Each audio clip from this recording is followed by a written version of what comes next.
একটা মূর্খ মেকানিক আমায় জ্ঞান দিতে এসেছো। কে কে তুমি? আমি কি পড়বো না পড়বো তুমি বলার কে? আমি ভুলে গিয়েছিলাম যে কুকুরকে সবসময় পায়ের তলায় রাখতে হয়। তুমি লাই পেয়ে পেয়ে মাথায় উঠে গেছো।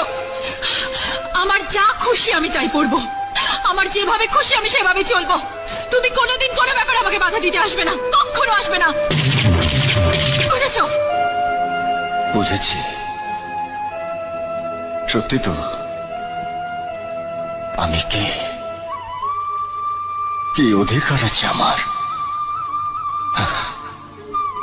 আপনি ঠিকই বলেছেন। আমি তো একটা রাস্তার কুকুর।